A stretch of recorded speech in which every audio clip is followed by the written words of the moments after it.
Hello and welcome to the Grand Line Review, your source for everything One Piece. So I just got finished watching episode 870, and while I don't normally do anime reviews, I think it's time to make an exception in this case, because this episode deserves some recognition. If you're familiar with my channel, then you're probably well aware that I have an exceedingly low opinion of the anime, and the trifecta of companies milking it for profit. However, in the interest of fairness, I have to give credit where credit is due. For the most part, this episode was just bloody fantastic. I mean, yes, it does start out really slow with some anime editions of Luffy's training, but as soon as we kicked into gear with Snake Man, episode 870 had me visually captivated right up until the to be continued screen, which came about far too soon because I just wanted more. Now this spike in quality isn't too unusual, because Toei do generally nail these incredibly important events, clearly investing significantly more into them than the average episode. And first up, the Snake Man transformation was simply beautiful. It had an air of power to it that I think was very much missing in the manga, although my personal favorite part of it was when we got a close-up of Luffy's eye and saw the pupil transform in that stunning spherical formation. It's such a little thing, but it really hammers home the idea that this is an entirely new form. It was just completely beyond my expectations, especially seeing the beginning of it at the tail end of episode 869. I'm incredibly glad that they brought completely new animation to the table, and I have no doubt that this is going to become one of those iconic moments in the series that gets shared to bring people into One Piece for years and years to come. That's before we even get into the fight, and I am extremely happy to report that this episode was mostly non-stop action once it began. None of this 30-second standoff business or filling too much time showing characters breathe at great length. It was just solid content. Although I will say that the initial jet culvering didn't quite have the impact I was anticipating, but also that's quite forgivable because Snake Man isn't some superpowered form. It's entirely focused on speed and maneuverability, with fairly average strength punches really. But also with that said, many of the other Snake Man hits proved incredibly satisfying, absolutely nailing the impact with both visuals and audio. And that of course also extends to the hits of Katakuri, who felt like an absolute powerhouse, especially when using the buzz cut mochi techniques. Like, oh my god, when they landed, it felt like it hit me, which is fantastic, exactly the effect we want. And on a more minor note, this reminds me that a huge part of why some of these impacts felt so great was to do with the animation of the environmental destruction, particularly in the case of the first buzz cut mochi. The wave of destruction it creates is just so powerful, and it's something that I don't think we get to see done very well or even at all, for the most part, in modern One Piece fight sequences. The characters were also completely on model during the episode, with some portions even looking like they were ripped straight from the manga. In particular, I'm thinking of the shot of Katakuri after he slams Luffy into the ground, a shot which I remember lingering on for quite some time in the manga because it just looks so damn cool. And that is exactly what I wanted to do here in the anime. Although speaking of that motion though, I was slightly annoyed when we came back from the Pudding and Sanji stuff and they decided to show Luffy being smashed into the ground again. Not even in a very abridged way either, they just straight up repeated the scene. And as much as it was a stunning scene, that does annoy me a bit, because at that point I was 100% on board and ready to move on, and then we get 40 seconds of action we already saw after an entire filler scene, so it just brought the pacing to a complete halt, which is a shame, but luckily this episode had the content to start it back up again with a very satisfying clash between Luffy and Katakuri. And I really could go on at great length about the rest of this battle, but I fear it would just become redundant. It's a fantastic fight, beautifully animated, and for a very rare instance in this series, One Piece was done justice. If every episode had this kind of care and effort put into it, One Piece would be hailed as the greatest anime of all time, I have no doubt. But oddly enough, it's episodes like these that really reinforce me into being so harsh on others, because this episode proves that Toei has incredibly talented staff, and when they are given the appropriate resources, they can knock it out of the park. As much as it's such an easy solution to the One Piece problem to say that Toei just don't hire great people, that's not true. It's just that the people they hire are never allowed to really do their jobs. And having said all of that, look, this episode is far from perfect itself. I've already made mention of the Sanji Pudding interlude, but also the stuff with Rayleigh in the beginning was kind of painful, considering that the last episode ended with transforming into Snake Man, and then it takes up until about 8 minutes into this episode before we actually get to see the thing that we were so excited for, and a lot of this whole sequence is very much reused Gear 4th animation, which sticks out pretty obviously. I will say that the idea of seeing Luffy fighting Rayleigh as part of his training is kind of appealing. I mean, I very much prefer this kind of filler to a lot of other filler techniques Toei employs, but it just took far too long. And in any other episode, I'd probably demonize the hell out of that and go on some sort of huge rant, but the interesting fact is I almost don't really care. All because what came after it was just so satisfying. A huge chunk of this episode was flawless, and in this climate of One Piece animation, I will take that wholeheartedly. If you, like me, are incredibly disenfranchised with the anime, I recommend watching this episode, because it should give you at least a sliver of hope in regards to the potential it holds. Whether or not the series will live up to this potential, or if it will just slip back into decay as it almost always does, remains to be seen. But for the first time in a very long while,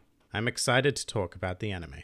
If you enjoyed this video and the content this channel produces in general, then please do consider donating to the Grand Line Review Patreon, because the support of all of you amazing people is what continues to make this channel possible. Also do check out my Teespring store if you're interested in shirts, hoodies and other miscellaneous items, with the proceeds also going directly to support the channel. And if you'd like to join the fun at any time, then please do head over to my Discord server, where a wide array of shenaniganry takes place on a daily basis. And finally, please do comment with your thoughts on episode 870. This has been the Grand Line Review, and I'll see you next time.